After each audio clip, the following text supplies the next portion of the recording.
Magandang gabi po o araw sa inyo. Ako po si Lourdes, taga Samar. Isa po ko sa mga nakasaksi ng isang kakaibang pangyayari dito sa amin noong taong 1994 sa isang maliit na baryo na kung tawagin ay San Pablo. Isang liblib na lugar sa dulo ng bayan sa may bahagi ng Samar.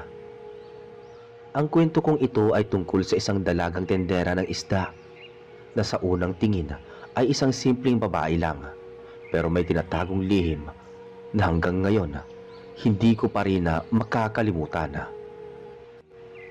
Noong panahong yon, simple lang ang buhay sa amin.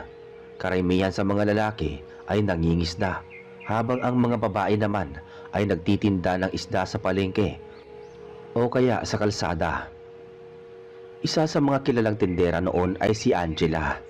Dalaga pa siya, mga 21 o 22 taong gulang. Tahimik, mahinhin at laging nakangiti. Kung makikita mo siya, iisipin mong isa lang siyang ordinaryong babae. Pero may kakaiba talaga sa mga mata niya. Parang laging matalim ang tingin, lalo na kapag gabi. Araw-araw makikita si Angela sa tabi ng kalsada. May maliit na mesa at palanggana ng mga isdang bagong huli. Madalas siyang kasabay ni Jerry at Noel, dalawang magkaibigan na mga kabataang mangingisda. Si Lucas naman, pinsan ni Jerry, ay madalas ding sumasama sa kanila kapag nagbebenta ng huli nilang isda. Magkakaibigan silang apat dahil sa pagiging magaan ni Angela sa pakikitungo. Mabilis siyang nakapalagayang loob ng tatlo. Pero kahit ganon, may mga bagay silang napapansin na hindi nila mapaliwanag.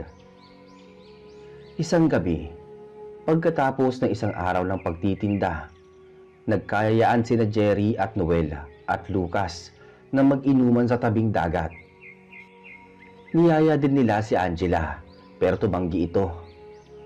"Hindi ako pwedeng sumama. May aasikasuhin lang ako mamayang gabi," sabi ni Angela sabay ngiti. Pinilit pa siya ni Noela. "Ano ba yung aasikasuhin mo? Gabi na oh. Baka nobyo mo yan ha?" Sabay tawa nito. Ngumiti lang si Angela pero may kakaibang ngiti iyon. Parang may tinatago. Pagkatapos nun, naglakad siya palayo, papunta sa madilim na daan, papasok sa kakahuyan sa may likod ng baryo. Walang ilaw doon, kaya nagtataka itong si Jerry. "Bakit kaya palagi siyang dumadaan doon tuwing gabi?" tanong niya. "Ewan ko, pero sabi ni Aling Sean, nakita daw niya minsan si Angela na galing sa may sapa bandang hating gabi. May dalang basang palanggana." "Basang palanggana?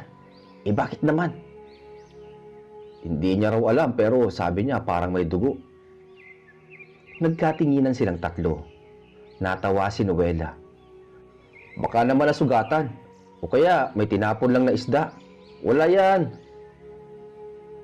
Pero kahit pa sabihing biro lang yun, hindi na nawala sa isip ni Jerry ang nakita niyang paglalakad ni Angela sa dilim. At nang gabing yon ding mismo, may kakaibang nangyari. Bandang 12:00 ng gabi, habang naglalakad pa uwi si Lucas galing sa bahay ng kanyang pinsan, may narinig siyang sigaw galing sa direksyon ng sapa.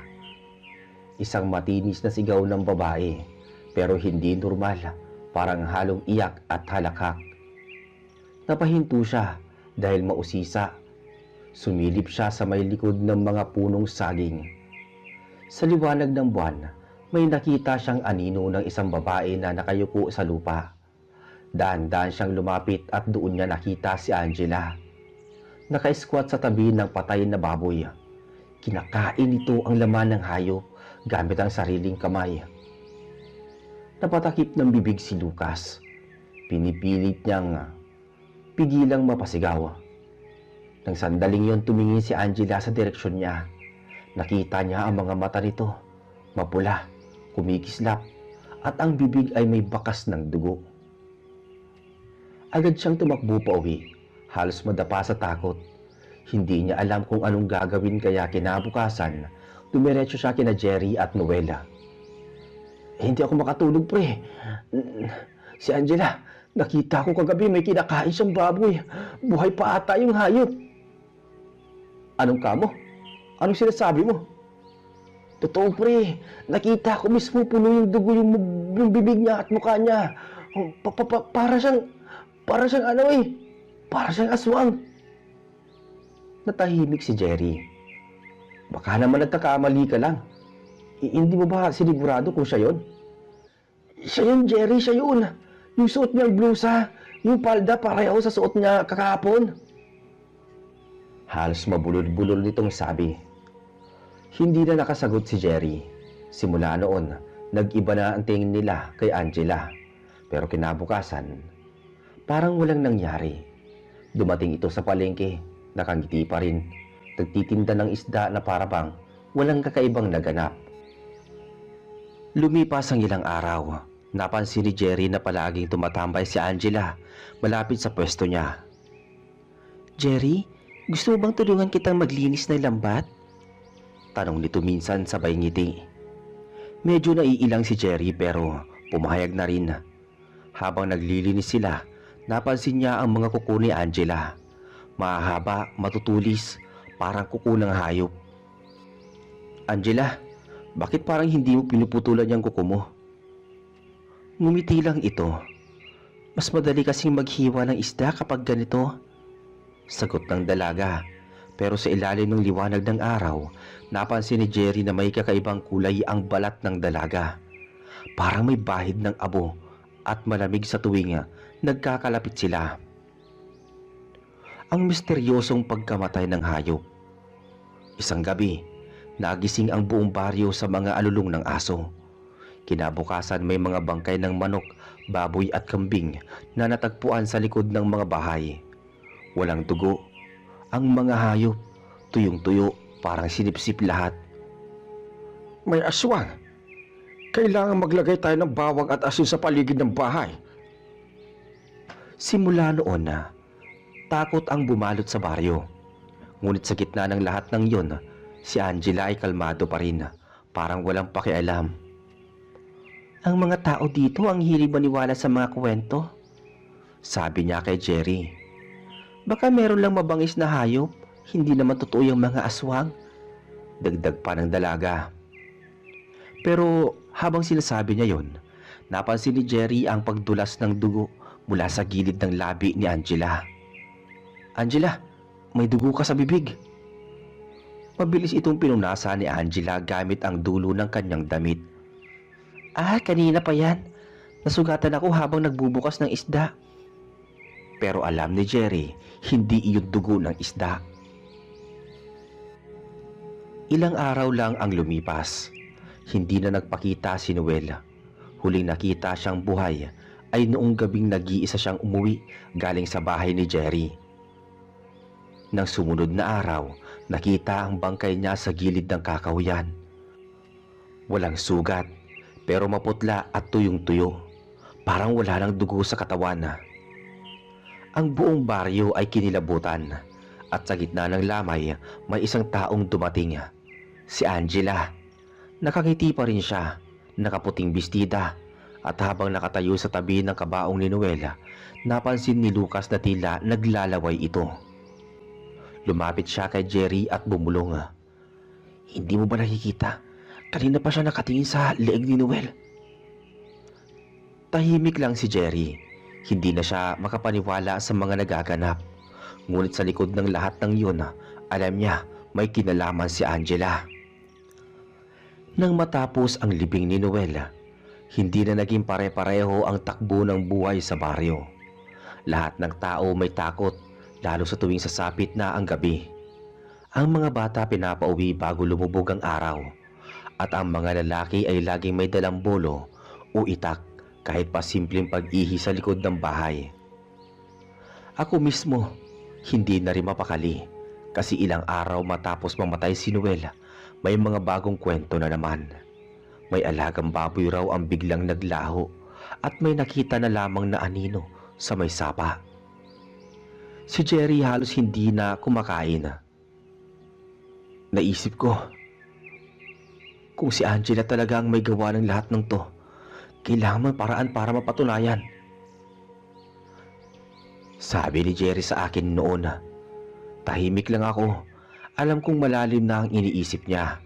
Mula nang mamatay si Noel, palaging nagmamasid si Jerry sa bawat kilos ni Angela. Kapag dumaraan ito sa kalsada, sinusundan niya ng tingin. Kapag bumibili sa tindahan, pinagmamasdan niya kung anong oras umaalis. Isang gabi, kinausap niya si Lucas. Pre, kailangan nating alamin ang totoo. Hindi pwedeng puro hinala lang. Teka, anong plano mo? Simple lang, sundan natin siya mamayang gabi. Tuwing alas 10 umaalis yan, di ba? Tumango si Lucas. Sige, pero kailangan natin mag-ingat. Kung totoo yung iniisip mo, delikado yan. Sagot ni Lucas. Nang gabing yun, madilim at walang buwan. Ang mga alitap-tap lang ang ilaw sa paligid ng kakahuyan. Nakita nilang pumasok ito sa daan papunta sa may sapa. May dala itong sako at isang basang palanggana. Pre, yun na yun. Bulong ni Lucas. Nakakubli sila sa likod ng mga puno. Pagdating ni Angela sa tabi ng sapa, ibinaba niya ang dala. Saka umupo. Maya-maya, nagsimulang lumamlam ang paligid. Parang humina ang hangin at may amoy na kakaiba. Parang nabubulok na karne. Lumapit si Angela sa tubig at nagsimulang humuni ng mahina. Parang may inaawit na dasal. Unti-unting nagbago ang kanyang muka. Ang mga mata niya ay naging mapula at ang mga kuko lalong humaba. Napatakip ng bibig si Lucas pero hindi niya napigilang gumawa ng ingay. Napalingon si Angela. May tao, sabi niya sa malamig na tinig. Mabilis silang umatras pero nahuli pa rin sila ng tingin nito. Jerry? Sabi ni Angela at kahit sa dilim, malinaw ang ngiti niya. Matulis, puno ng dugo. Tumakbo silang dalawa, halos magkasabay ang tibok ng puso at tiyapak. Hindi na sila lumingon. Nang makarating sila sa kalsada, hingal na hingal si Jerry. Totoo nga, Lucas, aswang siya. Kinabukasan, ibinalita nila sa mga matatanda ang nakita nila. Si Kapitan Tomas, isang matandang lider ng baryo, hindi agad naniwala. Kung totoo man yan, kailangan natin maganda. Maglagay ng bawang sa paligid. Mag-usap tayo mamayang gabi. Ang buong baryo ay nagkandatakbuhan para maghanda ng mga bawang, asin at mga buntot pagi na sinasabing panlaban sa mga aswang. Habang abala ang lahat, si Angela ay tahimik lang na nagtitinda pa rin ng isda sa gilid ng daan. Walang takot, parang walang naririnig. Hapon noon nang lapitan ni Jerry si Angela sa pwesto nito. Angela, may gusto lang akong itanong. Ngumiti si Angela. Ano yun? Totoo bang lumalabas sa gabi-gabi? May nagsasabi kasi. Naputol ang salita ni Jerry nang biglang humigpit ang tingin ni Angela. May problema ba kung lumalabas ako? Wala naman. Gusto ko lang malaman kung ikaw ba yung nakita nila sa may sapa. Tahimik lang si Angela ng ilang segundo bago siya muling ngumiti. Kung natatakot ka, huwag ka na lang lumapit sa akin, sabi ng dalaga. Pagkatapos ay naglakad itong palayo dala ang mga isda.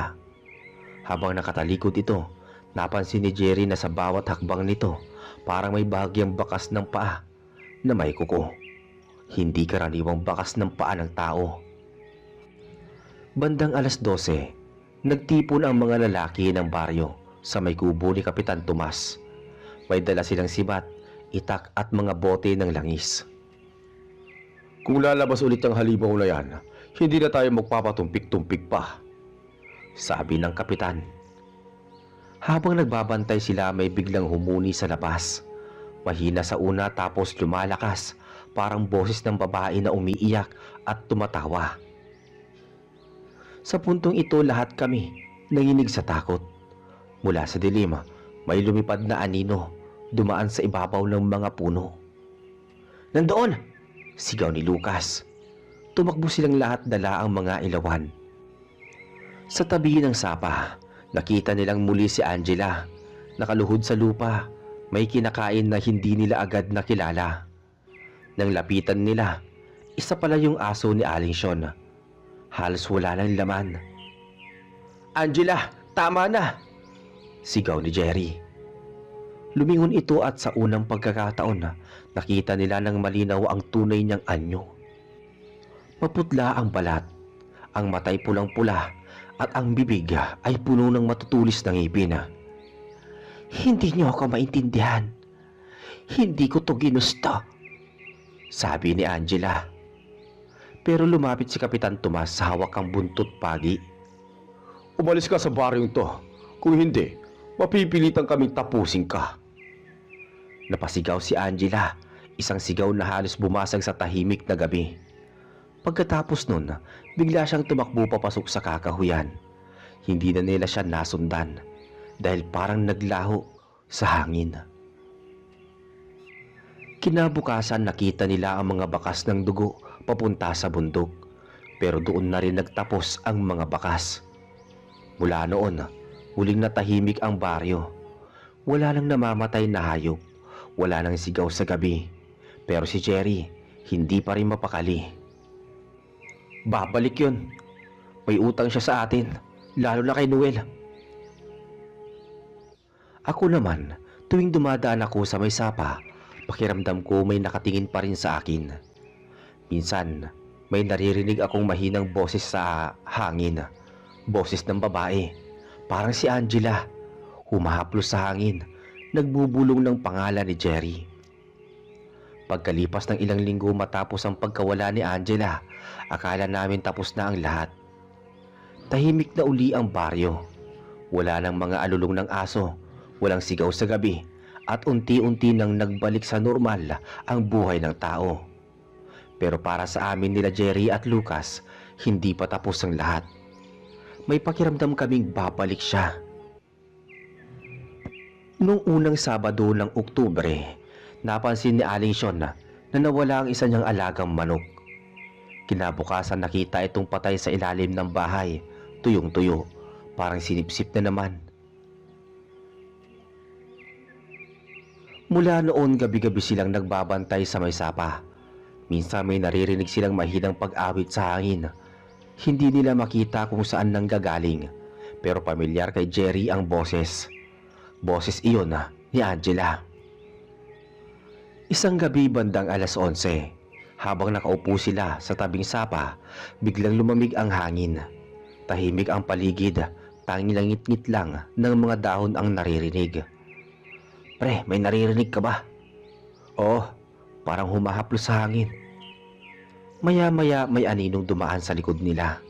Paglingon nila, isang babae ang nakatayo sa di kalayuan. Nakaputing bestida, basa at mahaba ang buhok. Ang mga mata nito ay kumikinang sa liwanag ng buwan. "Angela," sabi ni Jerry. Ngumiti ang babae. "Namiss niyo ba ako?" sabi niya. "Huwag kang lalapit," sabi naman ni Lucas. Ngunit patuloy itong naglakad, mabagal, parang walang bigat sa mga paa. Sa bawat hakbang, nag-iiba ang anyo ng mukha niya. Ang balat nagdidilim at sa gilid ng labi niya ay may tumutulong dugo. "Bakit mo ginagawa to, Angela? Ano ba talaga ang gusto mo?" "Tulong." "Hindi ko ginusto to, Jerry. Sinumpa ako. Gusto ko matapos na to," sabi ng dalaga. Hindi makapaniwala si Jerry. "Anong sumpa?" Lumapit si Angela, ngunit nananatiling isang di pa lang ang layo. "Noong bata pa ako, may tumulong sa amin na matandang babae. Akala namin mabait, pero engkanto pala. Nung nagkasakit si Mama, ipinagdasal ko na lang na sana gumaling siya kahit anong kapalit. Pagkatapos nun, gumaling na si Mama. Pero ako naman ang nagbago. Tuwing gabi nakakaramdam ako ng matinding gutom. Hindi ko mapigilan." Tumulo ang luha sa kanyang pisngi, halong dugo. Sinubukan kong lumayo pero kahit saan ako pumunta, sumusunod ang sumpa. Kaya ako bumalik dito. Tahimik ang lahat. Si Lucas nanginginig pero may awa sa muka. Kung gusto mo matapos lahat, Angela, sabihin mo kung paano.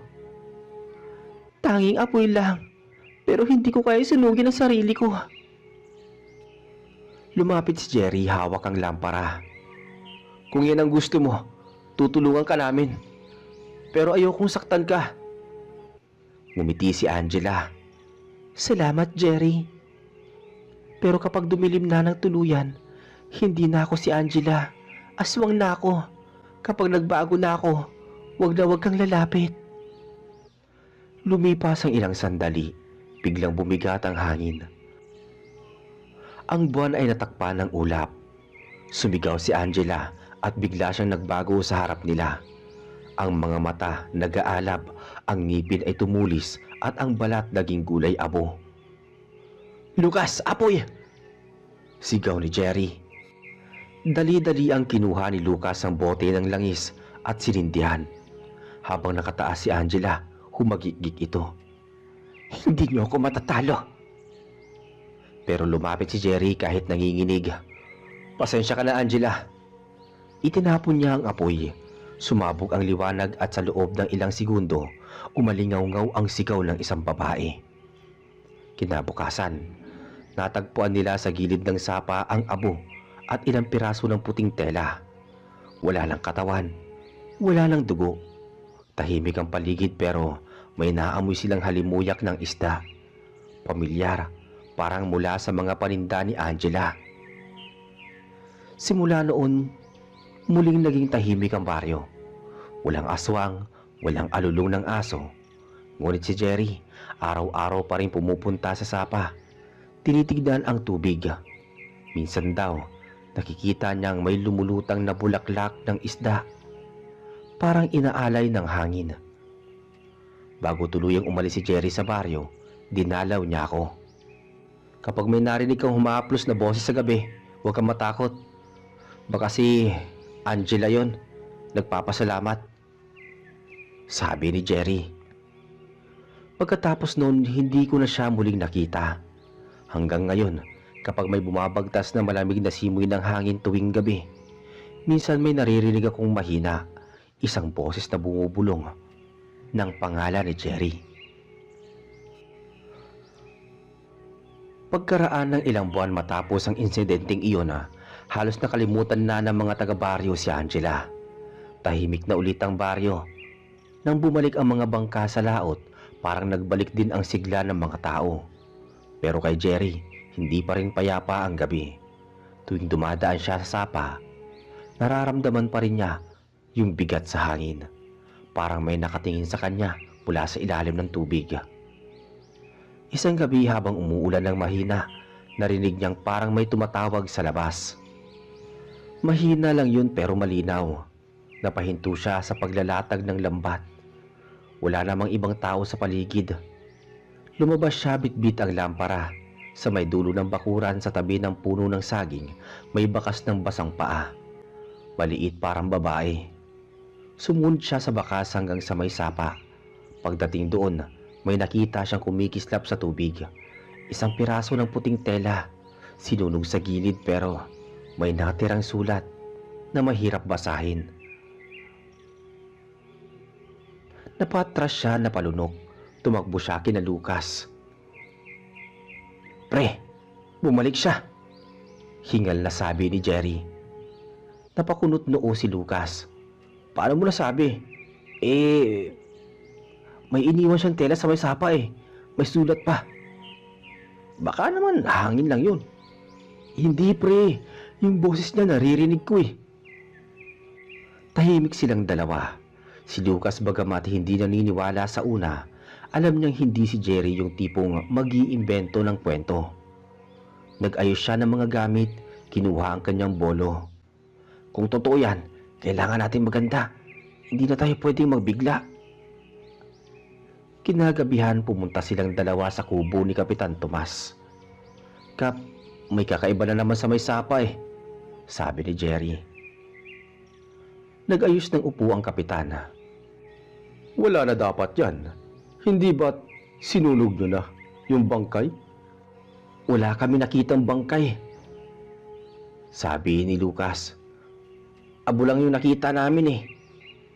Tumahimik ang matanda.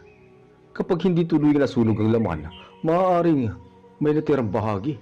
Kapag may natira, buhay pa yon, sabi ng kapitan. Dalawang gabi lang ang lumipas, muling nag-ingay ang mga aso. Tahol ng tahol hanggang sa madaling araw.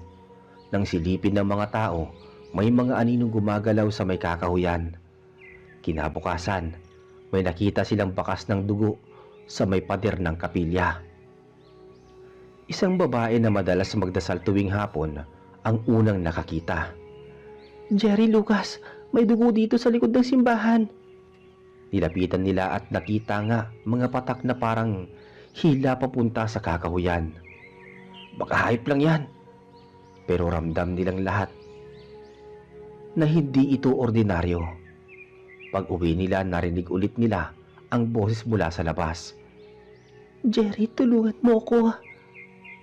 Napaiktad siya. Hindi iyon boses ng multo na nakakatakot. Malungkot, parang humihingi ng awa. Dumating ang isang malakas na bagyo kinabukasan. Halos kalahating baryo ang binaha at natanggal ang bubong ng mga bahay. Sa gitna ng ulan, pumunta si Jerry sa sapa para tignan kung tataas ang tubig. Parang nagliliwanag ang kidlat. Nakita niya ang anyo ng babae sa kabila, basang-basa, nakatayo, nakatingin sa kanya. Angela! Tawag niya, pero tinig ng hangin lang ang sinagot siya. Pag uwi niya, sinabihan niya si Lucas. Pre, kung patuloy kang lalapit sa may lugar na yon, baka ikaw ang isusunod niya. Hindi ko siya kaya pabayaan, Lucas eh. Kung may paraan para tuluyan siya mapatahimik, kailangan kong hanapin. Pagkalipas ng ilang araw, humupa ang ulan. Habang nililinis nila ang paligid, may natagpuan ng isang babaeng kakaibang bato sa ilalim ng sapa. Itim bilog, parang may ukit ng muka. Dinala niya ito kay Kapitan Tomas. Kap, baka ito yung dahilan kung bakit hindi siya matahimik. Aba, hindi ito ordinaryong bato. Ginagamit ito ng mga nilalang para manatili ang kaluluwa sa lupa. Pinatawag si Jerry. Kung gusto mong matapos ang sumpa, ibalik mo to sa lugar kung saan nagsimula ang pagbabago. Sa may sapa ba yun, Kap? Hindi. Sa tuktok ng bundok sa likod ng gubat. Doon daw tumira ang matandang engkanto na nagbigay ng sumpa kay Angela. Kinabukasan, maaga silang umalis. Si Jerry, Lucas at ang isa pang babae. Bitbit nila ang bato, bawang at langis. Habang paakyat, palalim ng palalim ang gubat. Walang ibon, walang kuliglig, tanging mga yabag lang nila. Parang ayaw tayong paakyatin, sabi ng kasama nilang babae. Baka nga, pero kailangan nating tapusin to, sabi naman ni Lucas. Pagdating nila sa tuktok, may nakita na silang lumang kubo na halos gibana. Sa harap nito may bilog na bato at mga lumang simbolo sa lupa. Ibinaba ni Jerry ang itim na bato. Paglabag niya, biglang humangin ng malakas. Lumamlam ang langit at may narinig silang halakhak ng babae. Bakit niyo ako dinala rito? Nasa likod nila si Angela. Nakatayo, may apoy sa mga mata. Angela! Gusto ko namin mapalaya. Mapalaya? Hindi niyo alam ang ginagawa ninyo, sabi ni Angela. Sumugod si Angela pero hinarang siya ni Lucas gamit ang buntot pagi. Hindi mo kami malilinlang. Sumigaw ang dalaga sabay tinamaan ng apoy na galing sa bato. Umuga ang lupa. Agnes, buhusan mo ng langis! Utos ni Jerry. Tinapon ni Agnes ang langis sa bato at nagliyab ito. Sumigaw si Angela. Unti-unti nagbago ang anyo, ang balat niya ay natutunaw at ang mga mata naglaho. Salamat, bulong niya bago tuluyang naging abo. Nang matapos ang lahat, biglang lumiwanag ang paligid. Ang hangin ay bumalik sa normal at ang mga ibon muling nag-awitan. Kinuha ni Jerry ang natirang abo at tinapon sa sapa. Pahinga ka na, Angela, mahinang sabi niya. Pagbalik nila sa baryo, napansin nilang tila gumaan ang paligid. Wala nang malamig na simoy tuwing gabi. Ang mga aso tahimik at ang mga tao muling nagkumpiyansa. Ngunit si Jerry, kahit papaano, hindi makalimot. Minsan, kapag nagtitinda siya ng isda sa palengke, may mga lalapit na langaw tapos biglang nawawala. Sabi ni Agnes, baka binabantayan ka pa rin nila. Si Lucas naman tuwing gabi ay nagdarasal sa tabi ng bintana. Dala pa rin ang buntot pagi. Hindi sila makapaniwala na tapos na nga, pero sa mga tahimik na gabi, may pagkakataong naririnig pa rin nila ang pagaspas ng pakpak mula sa malayo. Mahina lang, pero sapat para magbalik ng alaala. Isang umaga, habang nagtitinda si Jerry, may batang lumapit. Manong Jerry, may babae po sa sapa. Tinutulungan kami manghuli ng isda. Ngumiti si Jerry at daan-dahang tumingin sa langit. Baka bantay nyo yan, sagot niya. Ngumiti ang bata at tumakbo palayo. Nang mag-isa na si Jerry, napatingin siya sa dagat. Ang alon ay kumikintab sa araw at sa pagitan ng mga alon, parang may sumisilip. Isang babae, payapa, nakaputing damit, may ngiti sa labi at hindi na siya natakot. Sa halip na pangiti siya at mahina niyang sinabi ang, magpahinga ka na, Angela. At habang papalubog ang araw, narinig niya ulit ang mahinang alulong. Pero ngayong gabi, hindi na ito nakakatakot. Tunog ito ng kalayaan ng pag-uwi ng isang kaluluwang tuluyan ng nakahanap ng kapayapaan. At dito po natatapos ang ating kwento. Maraming salamat sa inyong pakikinig. Hanggang sa muli.